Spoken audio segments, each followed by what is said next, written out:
The New Orleans Saints now have an even bigger test in week 4, not only trying to prove that weeks 1 and 2 weren't a fluke, but now they'll have to do it without one of their most important pieces. We got all that and a little bit of lagniappe for you on today's episode of Locked On Saints.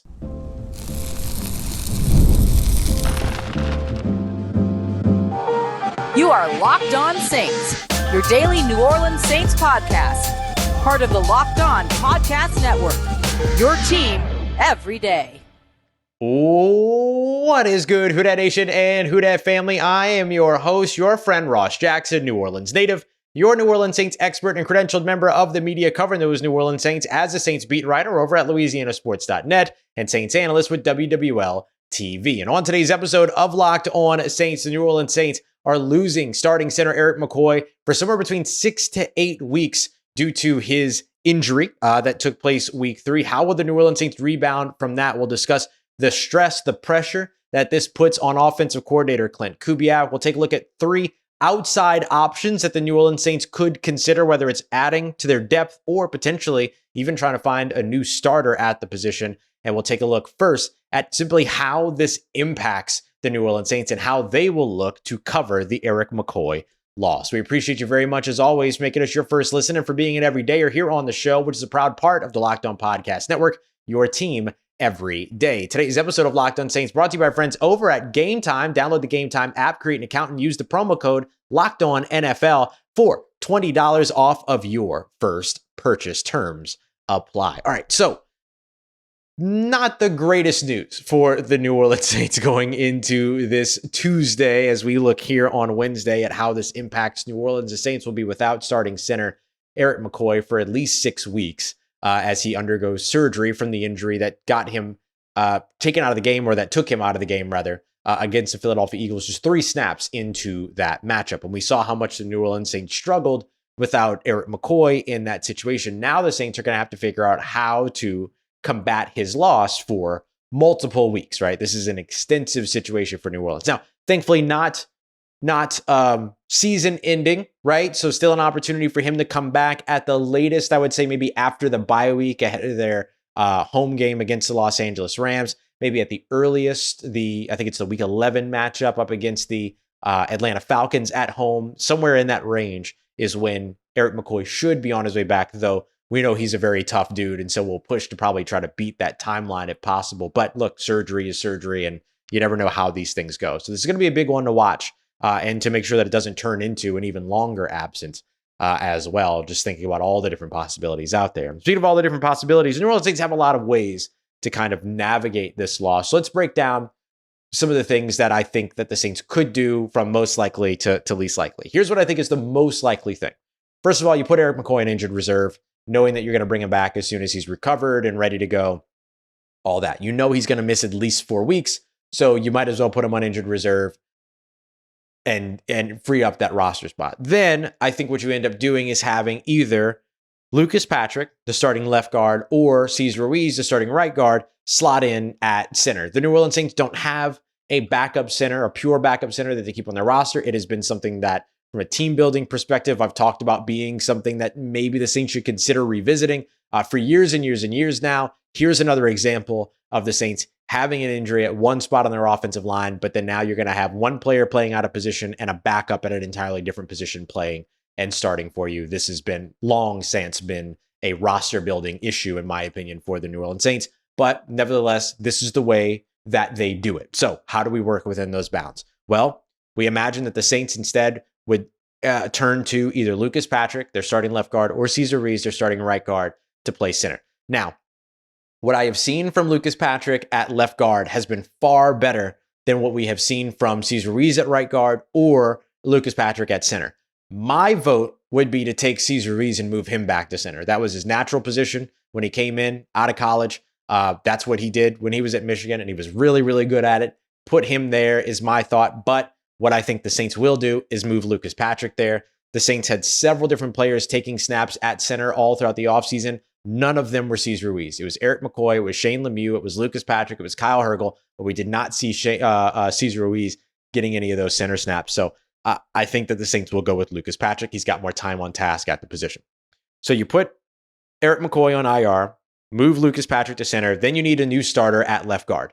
The Saints could go back to Oli Udoh, which is what they did in game last week. But depending upon how his conditioning is, because my understanding is that Nick Saldiveri is healthy enough to be out there. In fact, we saw that last week when Cesar Ruiz had to leave with an injury at one point, which could, by the way, compound this issue depending upon what that injury actually looks like for Ruiz.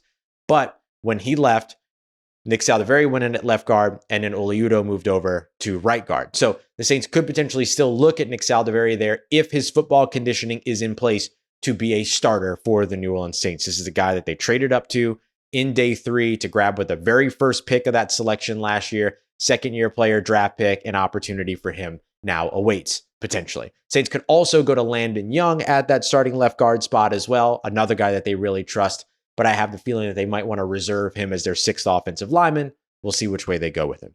So then what that ends up doing is it opens up a roster spot for you. There's 2 ways to fill that roster spot. You could move somebody from the practice squad up to that active roster. A guy like Shane Lemieux would make sense, who has the versatility all along the interior, all those things, and then add a player to the practice squad, either somebody that you've had some familiarity with over the course of the offseason, or somebody else, right? Couple of different ways they could go about it. So that's what I think will be the most likely situation. McCoy to IR, Patrick to center, somebody steps in at left guard, somebody moves up from the practice squad to fill that spot that's vacated by McCoy going to injured reserve, and then a new player added to the practice squad.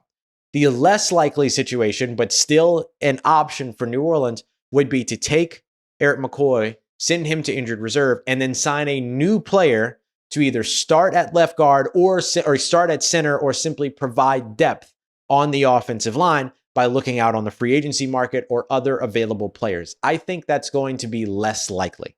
I think that if the Saints are going to bring in a new body, the first thing they're going to do is bring them to the practice squad. That player may not stay on the practice squad. That player could come in, have a week or 2 on the practice squad, and then move up to the active roster once they feel that he has learned the system. But with this being a new offense, with this being an offensive line that has gotten a lot of work and a lot of different configurations over the course of training camp, preseason, all that, you're probably going to stick with the guys that have worked together first before you start trying to introduce new talent, because it's not going to be as simple as lifting one guy from off the market and then plugging them into a starting spot, or lifting one guy off the market and then plugging them into what is going to be a reserve spot or a depth spot.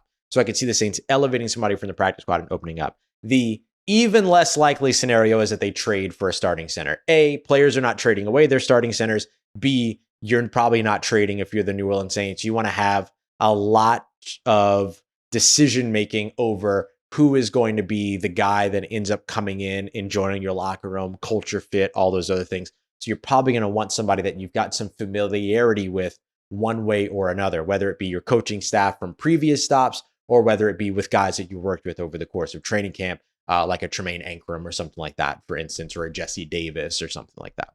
So those are the things that I think the Saints could do as options, going from most likely to least likely. I think that the Saints will most likely handle this one in-house. And if there's anybody brought in from outside, it's going to be somebody with some sense of familiarity, very likely brought into the practice squad. Let's take a look at 3 options that the New Orleans Saints could look at from outside, looking at either situation, right? Keeping the door open here, looking at either situation, either adding to your active roster or adding to the practice squad, because if you focus on familiarity and experience, there are actually some really viable options out there for New Orleans. We got that coming up for you next as we continue on with today's episode of Locked On Saints, part of Locked On Podcast Network, your team every day.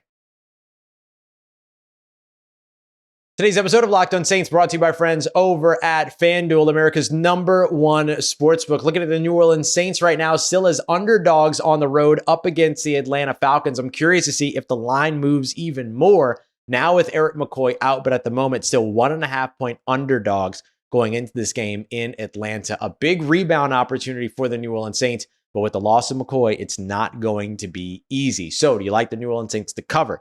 Do you like them to not cover? Do you like them to upset as a whole? Any of those things you can get it on over at FanDuel. And right now, it's even more fun because once you get a hunch in the middle of a game, not only do you go to FanDuel, it's where you can get in onto some live betting, but they've also got the latest stats, live play-by-play, and so much more on the same place where you place those bets. So go and check it out today over at FanDuel, and especially right now, because you'll get started with $200 in bonus bets guaranteed as a new user when you place your first $5 bet. That's $200 in bonus bets with your first $5 bet guaranteed. Just head over to FanDuel.com to get started today. All right, family, the New Orleans Saints face a big test ahead now, trying to circumvent the loss of starting center Erik McCoy. If you focus on familiarity and if you focus on experience, there are some viable options outside of the building, strictly speaking, at the center position. Let's take a look at 3 options that I wrote about that I want to make sure you're aware of as well. We appreciate you very much for being here with us and making us your first listen of the day. You're on the Locked On Podcast Network, your team every day. So I went ahead and I researched 3 free agent, or let's not say free agent, let's just say available centers for the New Orleans Saints that they could potentially take a look at to see if they might be able to bring somebody in. Now, the reality of the situation is that some of these players could come in and be on the active roster. So these players could be brought in as a veteran to the practice squad, depending upon who's elevated from the practice squad. So for instance, if Shane Lemieux is elevated from the practice squad, for instance, then that opens up another veteran spot that you could plug in a veteran player. You're only allowed to have 6 of your 10 practice squad spots taken up by veterans. So depending upon who the New Orleans Saints elevate from their practice squad to their active roster, if they go that route, would kind of dictate what they can or can't add from an experience perspective to their active roster. So to their practice squad. So just something to keep in mind there. So the first player I want to start off with is center Mason Cole. Mason Cole, I think right now is listed as the 9th best available free agent, depending upon like whatever website you're looking at and things like that. He's an interesting player. He's got that Big Ten background as a former Michigan University Wolverine. The Saints love their Big Ten offensive lineman for sure. But more importantly, he's got familiarity with offensive coordinator Klint Kubiak. They worked together in Minnesota in 2021. And over the past 2 years, Mason Cole has been a part of the Pittsburgh Steelers' fantastic offensive line where he's played over 1,000 snaps each season at center. During that time, he led up and allowed, right? So this is over the course of 2,200 plus snaps, okay? He led up 44 total pressures, including 4 sacks and 10 hits on the quarterback during that time. Now, to compare that to Erik McCoy over the course of his last 2,071 snaps, he allowed 38 pressures, 6 fewer, 5 sacks, 1 more, and 4 hits on the quarterback, 6 fewer than Mason Cole. So not too terribly dissimilar in terms of what the 2 of these have done from a pure pass blocking, raw stats perspective. Erik McCoy brings a lot more to the table in terms of familiarity with the players, communication with the players, making calls and checks for Derek Carr before the snaps before the ball is snapped, before plays begin, all these other things. There's a whole bunch of intangibles. There's also the run game, all these other things. We can't look at these as immediate one-to-one kind of comparisons in terms of effectiveness, but something to just look at in terms of comparatively where these 2 were raw stats wise in pass protection. So Mason Cole, I think a solid option. 6'4", 298 pounds, good athleticism.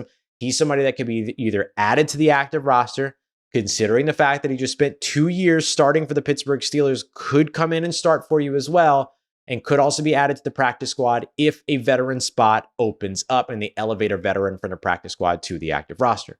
Why would you put a player like Mason Cole on the practice squad? Give him a week or 2 to learn the system, learn what it is that they're doing, and then potentially move him up to the active roster. And then he could potentially start for you in your wildest dreams and stuff like that. So I just want to say that adding a player to the practice squad doesn't mean that they don't get a greater opportunity to contribute later, but it would make sense to kind of make sure that they get up to speed before throwing them out to the Wolves or the Falcons in this case. Another player that I'm particularly interested in is center Brian Allen. Brian Allen was a longtime starting center for the Los Angeles Rams. So he understands the wide zone offense. He also understands the implementation of ISO up the middle and all these other things. So he kind of gives you a little bit of versatility there. Very, very highly graded, consistently highly graded run blocker. Has some work to do when it comes to pass blocking and things like that, but gives you athleticism with a 5.0 40-yard dash. It's a pretty solid 40-yard dash in terms of speed that he had coming out of Michigan State. He is a 7-year pro now, so does he still move at that speed? We don't know. But still somebody that I think could be a good option, especially with his familiarity when it comes to what the system is. There's so much of what the New Orleans Saints are doing that applies to what Los Angeles has done or does do in their Sean McVay system as well, that a guy like Brian Allen could make a lot of sense. Again, a guy that you would look at to either add directly to the active roster or move on to your practice squad if you're signing somebody from your practice squad that opens up a veteran spot. And then finally, I have one more that I think is really interesting. And this one's a little bit of a different process, all right? And this is center Conor McGovern. Now, I want you to keep in mind, there are two Conor McGoverns in the NFL. There's the one that is the offensive lineman for the Buffalo Bills. That's not the one that we're talking about. We're talking about the one that came into the NFL in 2017 and played for the Jets for the past couple of years and is currently on the Jets practice squad. That's where things are a little bit different for this option as opposed to the other options of Brian Allen and Mason Cole. So let's break this down. Let me tell you about the player first. Conor McGovern is somebody that could come in that has experience and that has familiarity with the system and with John Benton, which I think is really important. Being able to have that sort of intimate knowledge of somebody that you can add from the offensive line coaching perspective, I think carries a lot of weight. Now, Lucas Patrick is a guy that I believe was brought to John Benton by Klint Kubiak, if I remember correctly. So this could be an instance where a guy like John Benton brings somebody to Klint Kubiak and is like, we should get a look in at this guy. So for New Orleans, getting somebody that has familiarity with John Benton and that saw success with John Benton as well. During the 2 seasons that he spent with John Benton, he allowed a total of 9 sacks, which is maybe a little bit less than ideal, but not too bad either, right? We see a lot more given up by centers around the NFL. So his familiarity with Benton, his familiarity with the offensive scheme as well, and what will be asked of him because of what they ran in New York at that time, although I mean, they still did a pretty good job. I mean, it wasn't until like Breece Hall got injured and all this other stuff that their run game kind of started to fall apart. But they had a really good run game before then. Now, the place where this gets a little bit complicated is that because he is currently signed to a practice squad, he is not an option for your practice squad.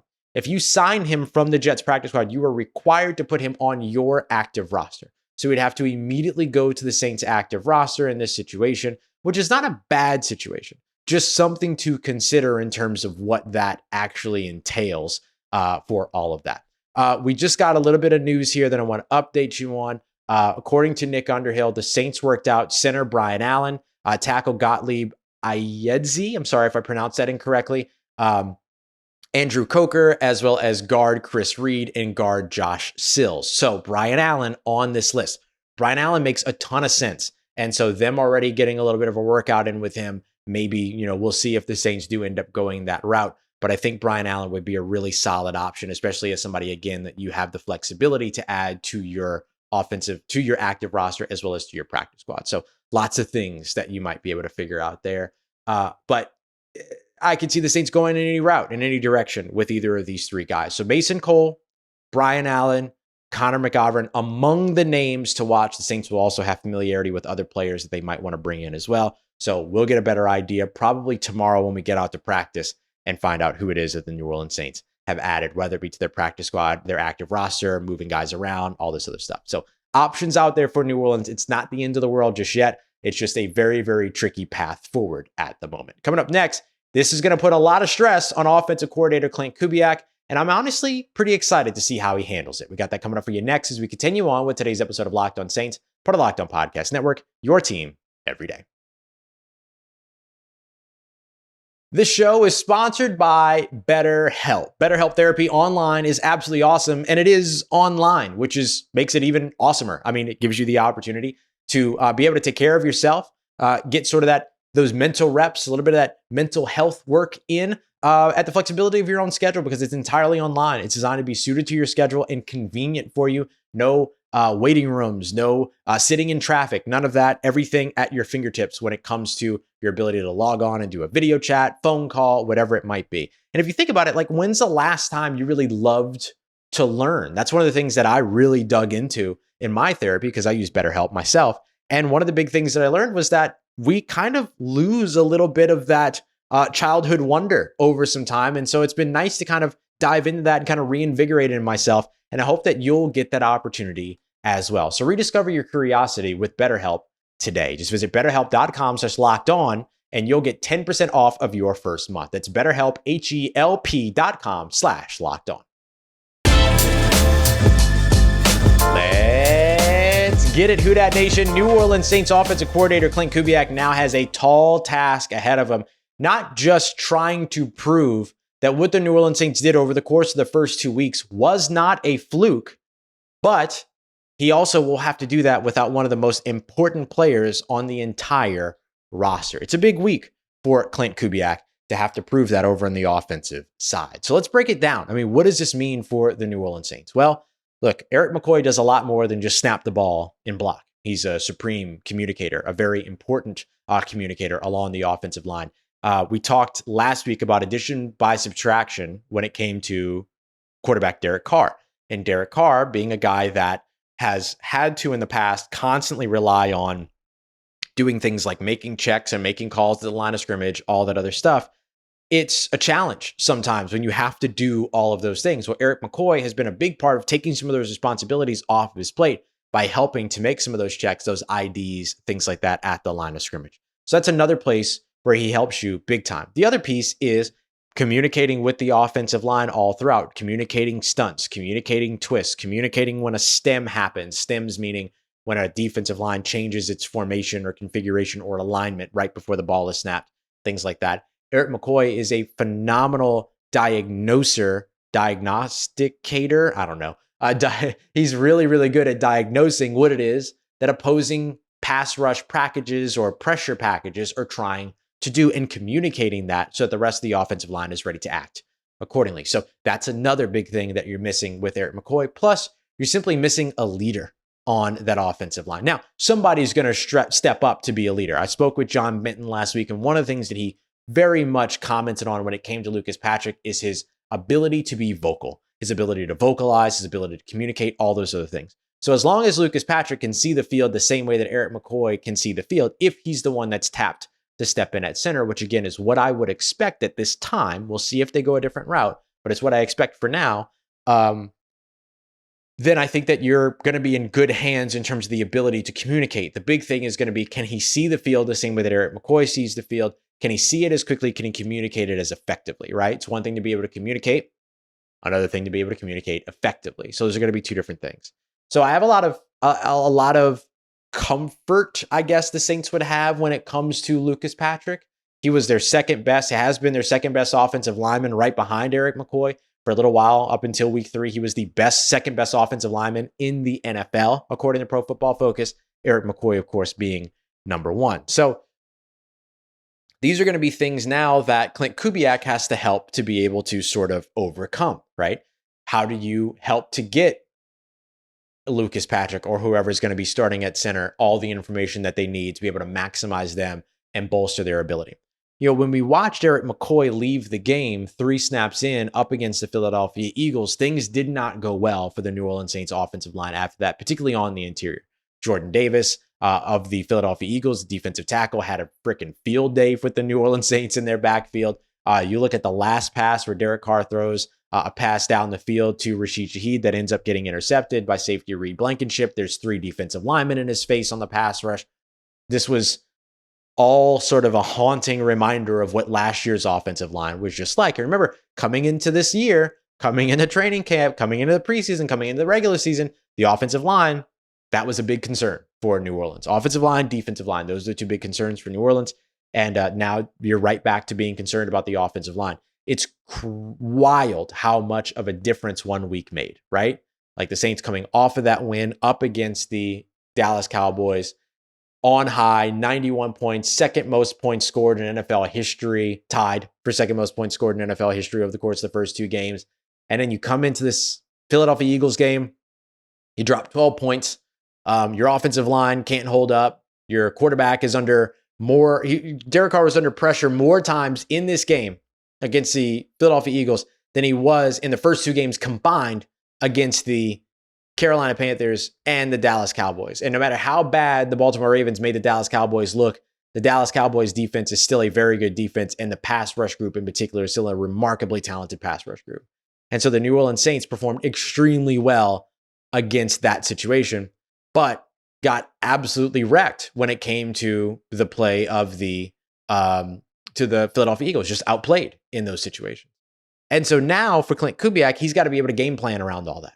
He's got to get somebody else ready. He's got a game plan. He's got to put together a package or an attack that ends up supporting that, right? Speed outs, quick passes, all these other things are what the New Orleans Saints are going to have to do now to be able to try to avoid putting the offensive line in the worst situations possible.